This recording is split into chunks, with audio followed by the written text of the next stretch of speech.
자, 이제 근골격계 질환들은 이것보다도 훨씬 더 많겠죠. 엄청나게 많습니다만 간단하게 몇 가지 정도만 얘기를 하고 있고요. 나중에 이후에 관련된 과목들에서 하나하나 다 자세하게 배우게 될 겁니다. 신경계 질환 대표적으로 뇌졸중이라고 하는 것들이 있는데 뇌졸중, 뇌졸증으로 얘기하면 안 돼요. 이거 아니고 중이에요, 중. 뇌가 졸도하고 있는 중이란 뜻입니다.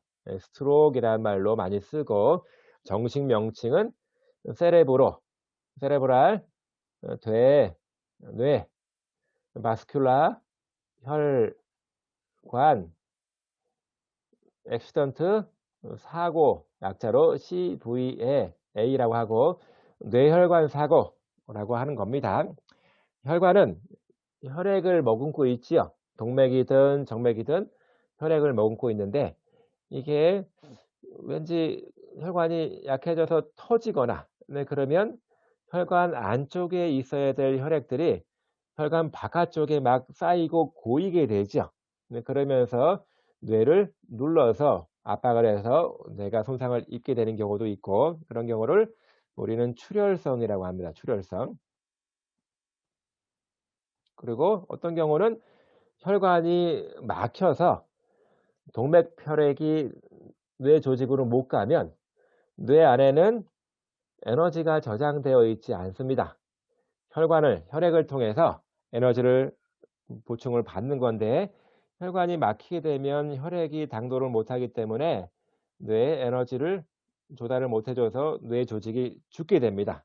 그거를 허혈, 허혈이라고 해요. 뇌 혈액이 부족하다. 그래서 이거를 출혈성 또는 허혈성 또는 어, 경색, 뇌경색이란 말을 씁니다. 경색성. 그래서 혈관이 터지든가 막히든가 뭐 둘 중에 하나예요. 둘 중에 하나입니다. 자, 출혈성. 과거에는 우리나라에 뇌출혈이 더 많았습니다. 이게 굉장히 많았는데 지금은 이게 줄었어요. 많이 줄고 오히려 경색성, 뇌혈관이 막히면서 뇌 조직이 괴사가 이런 경색성이 굉장히 많아지고 있습니다. 다시 말해서 혈관 건강이 되게 안 좋아지고 있다라고 하는 뜻이에요. 안 좋아지고 있다는 뜻입니다. 우리 식생활 습관이 서구화되면서 기름기도 많이 먹게 되고 또는 또 많이 안 움직이고 뭐 햄버거 같은 거 많이 먹고 뭐 그런 것 때문에 출혈성 같은 경우는 좀 줄기 시작했고 경색성이 훨씬 더 많이 크게 늘어났습니다. 그다음 증상에 대한 거는 우리 대충 다 알고 있을 거예요. 왼쪽 뇌가 오른쪽 팔다리를 지배하고 있습니다. 그래서 반대쪽 문제가 있는 뇌 반대쪽에 반대쪽 팔다리 감각, 운동, 마비가 생깁니다. 감각을 못 느끼거나 다르게 느끼거나 아니면 움직임이 잘 안 되는 마비가 생겨요. 운동 마비가 생깁니다. 그런 경우에 이렇게 일단은 마비가 생길 수가 있고 또 어, 내가 힘을 주고 있지 않은데 힘이 굉장히 과하게 들어가요. 그냥 뻣뻣하게 해서 뻗쳐 있어요.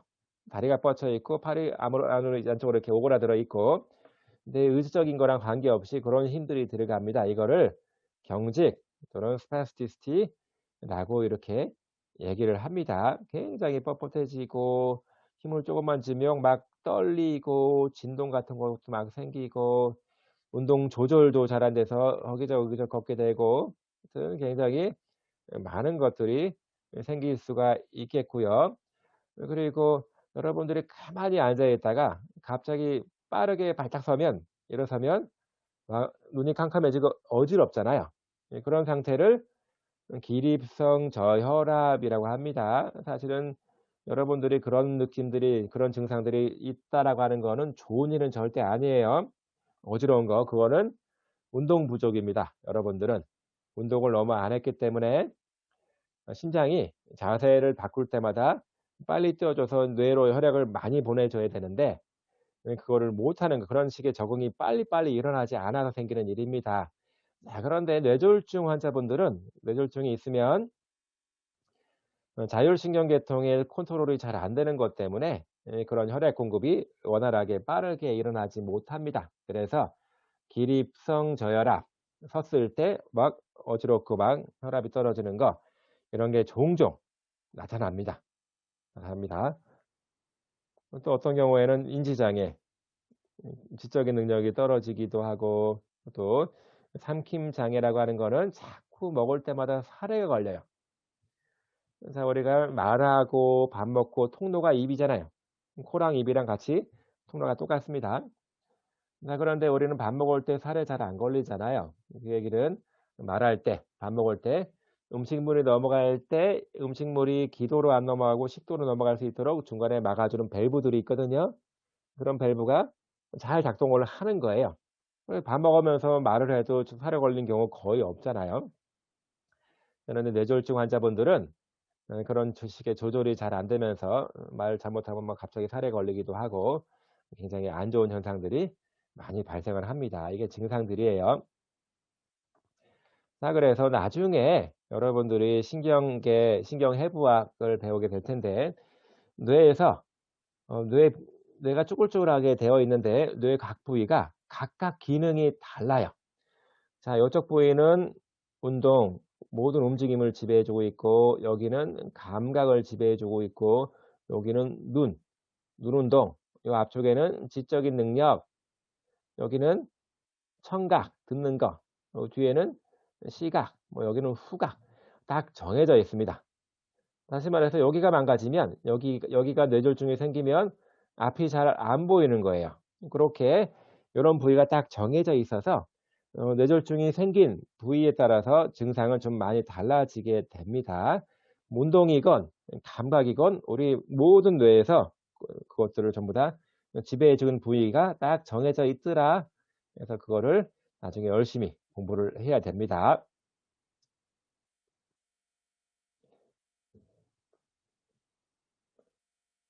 자, 요렇게 출혈이 생기게 되면 여기 혈액이 고이기 때문에 이만큼이 뇌 기능이 죽게 되는 거고요. 또 뇌혈관이 딱 막히게 되면 이 혈관이 분포하고 있는 뇌 부위가 이만큼이 또 뇌 조직이 괴사를 하게 되는 겁니다. 어쨌든 뇌졸중이 발생한 부위에 따라서 그 증상은 다르다라고 하는 거. 자, 뇌출혈에는 여러 가지 종류로 나눠질 수가 있는데 뇌가 이렇게 있으면 양쪽에 한 덩어리씩 있죠. 뇌를 둘러싸고 있는 막이 있어요. 막. 막 중에 하나가 단단한 경질막입니다. 경질막 바깥 출혈이면 여기 있는 혈관이 다친 거네요. 뇌 속 출혈이면 여기 어디 있는가의 혈관들이 터진 거네요. 그리고 이 안쪽에 뇌실, 비교적 빈 공간이 있습니다. 여기서도 출혈이 발생할 수 있어요. 왜? 혈관들이 촘촘하게 분포하고 있기 때문에. 그래서 어디서 출혈이 있느냐에 따라서 그쪽 이름을 따서 이렇게 얘기를 합니다. 자, 아마 여러분들 혈전이란 말을 들어봤을 거예요. 혈전 그러면 혈관 안에 찌꺼기가 이렇게 쌓이는 거를 요거를 혈전이라고 합니다. 혈전이라고 하고 혈전증이라고 합니다. 이렇게 혈관을 안쪽에서 쌓여서 요 혈액이 통과하는 부위가 작아진 거죠. 이거를 혈전증이라고 하고 이게 딱 떨어져 갖고 막 혈관을 막 떠돌아다녀요. 이렇게 이거를 혈관 안쪽에서 혈전이 막 떠돌아다니는 거를 색전증이라고 합니다. 자, 어떤 경우에는 이게 혈전 떠다니다가 쌓여 있는 거에 확 막히면서 혈액을 딱 막아버리는 경우도 있겠죠. 그러면 혈전색전증이라고 이렇게 부르는 겁니다. 자, 중요한 거는 뇌혈관이 터져서도 문제가 될 수도 있고 뇌출혈이 있을 때는 출혈이 있는 부위에 대한 이름을 가지고 얘기를 하고요. 이렇게 혈전이 있거나 혈전이 떠다니다 막히는 증상, 색전증이라고 해서 혈관을 막아서 생기는 뇌졸중도 있다라고 하는 거. 현재는 경색 요게 좀 더 많습니다. 우리나라가 이게 많고 지금 이거 많이 떨어지고 이거 많이 올라갔습니다. 자, 그리고 뇌성마비. 여러분들 중에서 소아 어린 환자들을 좀 치료해 보고 싶은 어 사람들도 있을 것 같아요. 어쨌든 뇌성마비, 소아 쪽에서 치료는 주로 뇌성마비 아동들을 많이 하게 되는데, 뇌성마비. 자, 약간 뇌졸중은 출혈이 있거나 막힌 거죠. 특히 성인들한테 뇌가 망가지면 뇌졸중이라고 하는데, 어린 나이에 뇌가 그렇게 망가지면 우리는 뇌성마비라고 얘기를 합니다. 세레브랄 팔시, 뇌란 뜻이고 팔시는 마비란 뜻이에요. 마비.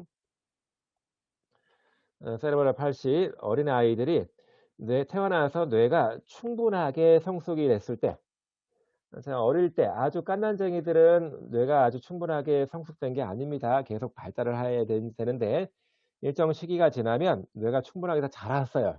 이제 그렇게 뇌가 충분하게 다 자라기 전에 뇌에 문제가 생긴 거를 뇌성마비라고도 합니다. 엄마 뱃속에서 병 때문에 문제가 생길 수도 있고, 태어나면서부터 혹시 이런 경우도 있죠. 황달이 아주 심하거나 아니면 탯줄이 이렇게 막 목에 걸리는 경우도 있습니다. 목 졸린 상태로 해서 좀 일정 시간 이상 있게 되면 뇌로 가는 그 혈액이 부족해지면서 뇌가 다치게 됩니다. 또는 출생 이후에 뇌 손상이 있으면 뇌성마비가 됩니다. 자, 뇌가 망가지면 일단은 아까 감각이든 운동이든 인지, 지적인 능력 떨어질 수도 있고요. 감각, 운동, 마비 다 떨어질 수도 있고 생길 수가 있고, 나도 모르게 자꾸 뻗치는 힘이 생길 수도 있다라고 했습니다. 어쨌든 뇌성마비건 뇌졸중이건 그 뇌가 망가져서 생길 수 있는 여러 가지 증상들은 다 나타납니다.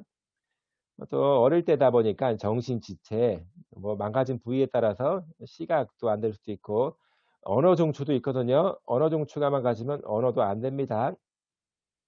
그리고 조절도 안 될 수도 있고, 이제 여러 가지가 있을 수 있는데, 자, 기본적으로 성인 환자, 성인 뇌졸중, 그런 뇌성마비, 뇌성마비는 요거는 아동이죠, 아동. 아동. 둘 다 똑같이 뇌가 망가진 건데, 경험적으로 비교를 해보면요, 뇌성마비 아동들을 치료하는 게 훨씬 더 어렵습니다.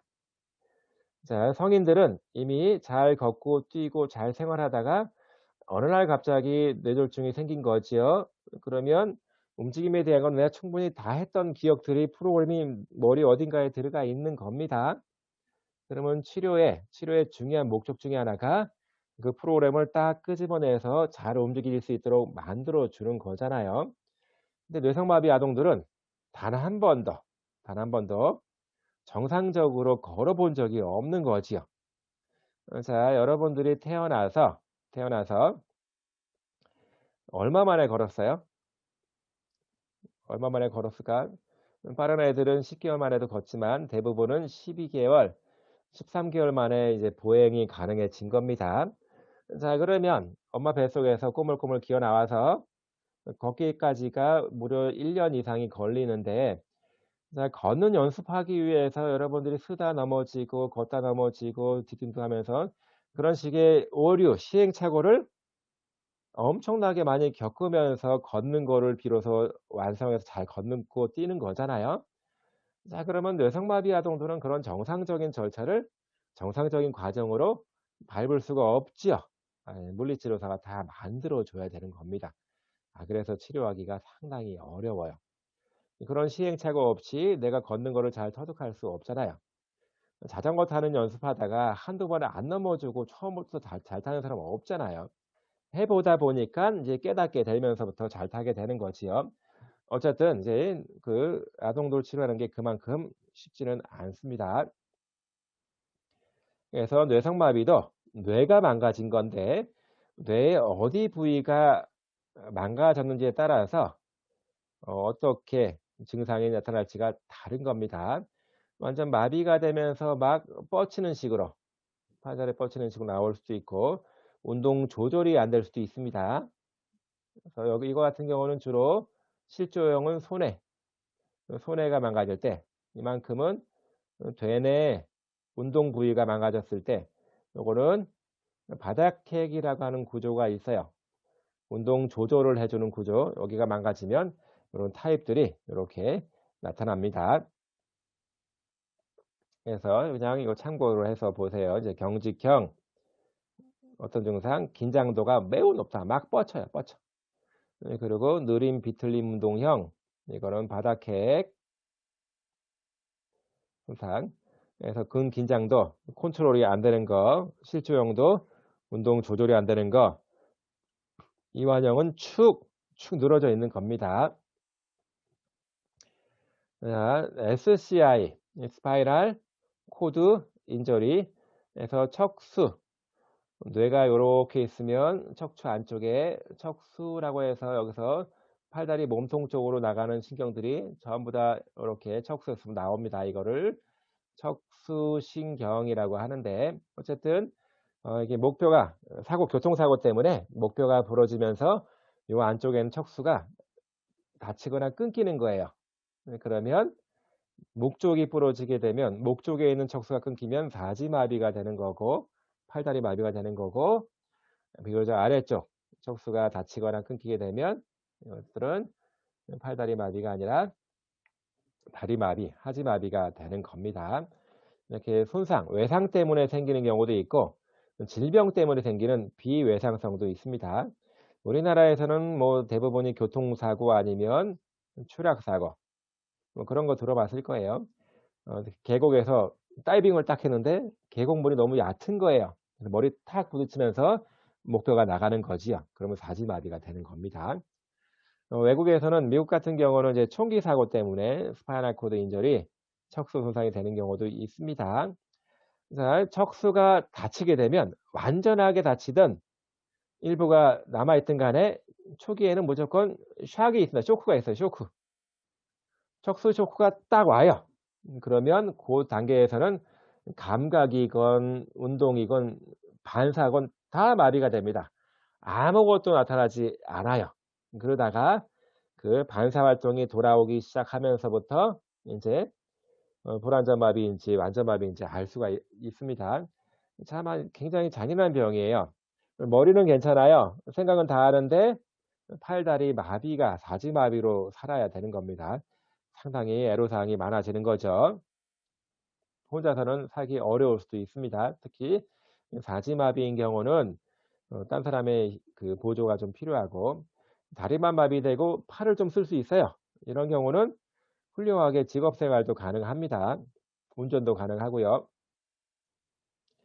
그래서 어디 부위가 다쳤는지에 따라서 이것도 마찬가지로 우리 몸의 신경계는 기능적으로 딱 정해져 있기 때문에 그것도 잘 알 수가 있는데, 되게 이런 경우가 있어요. 이렇게 C6 스파이널 코드 인저리, 이렇게 진단명을 내립니다. 자, 아까 뇌가 이렇게 있고 스파이널 코드 척수가 이렇게 있으면 앞으로 이게 신경들이 척수 신경이 나간다라고 했는데, 이게 뭐 전체 31쌍이에요. 양쪽으로 31쌍입니다. 그러면 여기를 31개로 딱 이렇게 층층이 나눌 수가 있어요. 그래서 이것도 번호를 붙입니다. C 첫 번째 거, 목표 첫 번째 거, 목표 두 번째 거 쭉 해서 엉치, 꼬리 몇 번째 거 다 이 번호로 해서 붙이게 되는데, C6 SCI라고 하는 거는 목표 여섯 번째 척수, 거기까지가 정상이다. 그 아래에서 망가졌다라는 뜻입니다. 마지막 살아있는 그 수준을 가지고 이렇게 진단명을 내리는 겁니다. 그래서 다친 부위, 다친 영역 크기에 따라서 어떤 증상이 보이는지가 나타나게 되는 거고요. 척수 손상에서 일반적으로 교통사고가 많기 때문에 남자가 더 많습니다. 여자에 비해서 남자가 훨씬 더 많습니다. 많고 목뼈가 부러지는 경우가 많고요. 그리고 등허리뼈, 등뼈에서는 특징적으로 갈비뼈가 붙어 있어요. 갈비뼈는 모두 12쌍이잖아요. 12쌍. 12쌍이 앞쪽으로 다 붙어 있는데 12쌍 중에서 10번째까지는 앞에 복장표에 붙어 있고 11번째, 12번째는 척추에서 그냥 붙어서 딱 붕 떠 있습니다. 앞쪽으로 안 붙어 있고. 그래서 이 부위가 많이 부러지게 됩니다. 충격이 딱 오게 되면 등뼈 부위는 갈비뼈가 딱 붙어서 앞쪽으로 이어지고 있기 때문에 그닥 큰 부러지거나 큰 상해가 일어나지는 않는데 갈비뼈가 있는 그 위쪽 아래쪽에서 굉장히 많이 다치게 되는 겁니다. 예, 마찬가지예요. 일단은 오게 되면 쇼크에 빠지고 초기에 쇼크에 빠지고 쇼크에 돌아오면서부터 어디가 좀 좋고 나쁘가 결정이 되는데 그 대표적인 증상 중에 하나가 신경인성 방광이라고 하는 거예요. 자, 이건 뭐냐면 이게 척수가 망가지게 되면 네, 여러분들 가끔 그런 경우 있죠. 엄청 오줌 마려워요. 오줌이 마려운데 소변을 보고 싶은데 소변을 잘 보기 위해서는 관략근이 꽉 잡고 있는데 소변줄을 관략근이 이걸 딱 이완해 줘야지만 소변이 찍 하고 나오는 건데 그 관략근도 우리가 조절을 해야 되는 거잖아요. 자, 그런데 이상하게 척수 손상 환자분들은 소변이 꽉 차서요. 방광이 터질 것 같아. 엄청 오줌이 마렵겠죠. 그런데 관략근이 이완이 안 되네요. 관략근이 이걸 놔줘야지 소변줄이 풀리면서 오줌이 쭉 나오게 되는데 관략근이 이완이 안 됩니다. 그래서 오줌 마려워 죽겠는데 오줌 꽉 찼는데 빼낼 수가 없는 거예요. 자, 그런 경우를 신경인성 방광이라고 하고 이걸 잘못하면 굉장히 위험할 수 있습니다. 방광은 커질 때까지 커진 다음에는 더 이상 커지기가 힘들어요.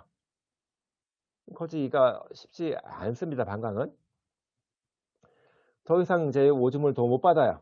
그러면 갑자기 자율신경계 이상이 오면서 혈압이 200까지도 올라갑니다. 순간적으로. 오줌을 안 빼주면. 그래서 이게 대표적인 증상 중에 하나일 수 있고 그런 경우는 바로 응급실 가서 소변줄 끼워놓고 소변을 빨리 빼줘야 돼요. 그러면 없었던 일인 것처럼 금방 좋아집니다. 그래서 뭐 성기능 장애에서부터 해서 심리적인 문제까지도 나올 수가 있겠습니다. 자, 그리고 말초신경 질환, 말초신경이라고 하는 거는 뇌, 그리고 척수에서부터 나오는 신경 가지들을 전부 다 말초신경이라고 하고 운동신경에 해당되는 거 또는 감각신경에 해당되는 거가 따로따로 있습니다. 요게 망가지면 근육 컨트롤이 안 되는 거고요. 운동 마비가 생기는 거고 요게 망가지면 감각 마비, 감각을 못 느끼는 겁니다. 그래서 말초신경 여러 가지 외상이라든가 문제 때문에 생기는 신경 손상이 되겠지요. 그래서 말초신경은 굉장히 많습니다. 각각의 근육들로 신경 한 개가 뚝 들어가는 것이 아니라 각각의 근육들로 들어간 신경이 다 다르기 때문에 여러분들이 굉장히 힘들게 공부를 할 거예요. 어쨌든 말초신경, 운동기능, 운동마비도 생길 수 있고 감각마비도 생길 수 있고 뭐 심각하게는 변형까지도 초래할 수가 있습니다. 그래서 요거 굉장히 종류가 많죠. 종류가 많습니다. 에르브 마비, 클럼프계 마비, 요거 두 개는 분만 마비라고 합니다. 특히 요게 많아요. 많아요. 아기가 엄마 뱃속에서 나올 때, 자유분만할 때 머리부터 나오죠. 머리부터 나오게 됩니다. 머리부터 나오면서 의사나 간호사가 잘 나오게 하기 위해서 머리를 좀 잡아 당겨주면서 이렇게 약간씩 좀 더 비틀면서 끄집어내게 되는데 그때 확 당겨주면서 요 안쪽, 목 안쪽에 있는 신경이 늘어나고 찢기게 되면서 마비가 생기는 거예요. 대표적으로 웨이터 팁 자세라고 하는데 그림으로 보여줄 겁니다. 그리고 긴 가슴 신경병증, 이거는 굉장히 중요한 신경이고 어깨 기능에 엄청 중요하게 역할을 해주는 근육이 요 신경 마비가 되면서 같이 안 좋아지는 거예요. 또 근육, 피부 신경, 근육과 피부로 가는 신경이란 뜻이겠고 노신경, 노뼈 쪽에 있는 신경을 노신경이라고 합니다. 자, 웨이터 팁 자세. 웨이터가 팁을 달라고 그럴 때 노골적으로 앞으로 달라고 그러지 않잖아요. 딱 뒤로 이렇게 해서 웨이터가 팁 받는 자세다 해서 이건 에르브 마비, 분만 마비, 에르브 마비가 생기게 되면 에르브 마비가 생기면 딱 이런 자세를 취하게 됩니다. 이런 자세를 취하게 되고 자, 그래서 애기들이 요 애기가 이렇게 생긴 거예요. 이렇게 팔이 안으로 돌려지고 손목은 이렇게 꺾이면서 뒤로 웨이터, 팁, 자세가 이렇게 되는 거고 클럼프케 마비 같은 경우는 요거의 반대 자세, 요런 자세를 취하게 됩니다. 그래서 안으로 이렇게 굽어지게 클럼프케 마비가 요렇게 오는 거고 긴 가슴신경병증. 자, 여러분들 나중에 벗은 모습을 볼 때 등 뒤에서 보게 되면 특히 여학생들 같은 경우 어깨가 이렇게 툭 튀어나와 있는 경우가 덜어 있어요. 사실은 여기처럼 이렇게 안 보여야 되거든요. 이렇게 툭 튀어나온 거는 이 어깨뼈를 몸에 딱 붙여주는 근육들이 마비됐다라고 하는 겁니다. 그 근육이 어깨 기능에 굉장히 중요하거든요. 그런데 그래서 그 근육이 잘못 망가지게 되면 마비가 되면 근육을 딱 못 붙이기 때문에 근육이 딱 떨어져서 마치 날개처럼 보인다 해서 날개 어깨뼈란 말을 씁니다. 자, 그리고 요거는 보게 되면 우리 손 여기 보면 엄지손가락 아래쪽에 여기 도톰하게 돼 있잖아요. 여기가 도톰하게 되어 있습니다. 그런데 정중신경 마비가 되면 여기를 딱 지배해주는 신경이 정중신경이거든요. 그 신경이 마비가 되면 도톰한 게 이렇게 없어집니다. 그래서 이거를 원숭이 손이라고 그래요. 앞에 핸드라고 합니다. 원숭이 손. 왜? 원숭이들이 여기가 없어요. 도톰한 게 없습니다. 사람들처럼 이렇게 손가락이 마주보고 있지 않아요. 원숭이들은요. 도톰한 게 없기 때문에 이렇게 되어 있습니다. 바로. 그래서 원숭이 손. 정중신경이 마비가 되면 원숭이 손이 된다. 그리고 노신경이 마비가 되면 손목을 이렇게 들어 올리지 못하기 때문에 손목이 아래로 처져 있습니다. 손목 처짐 현상이 발생한다.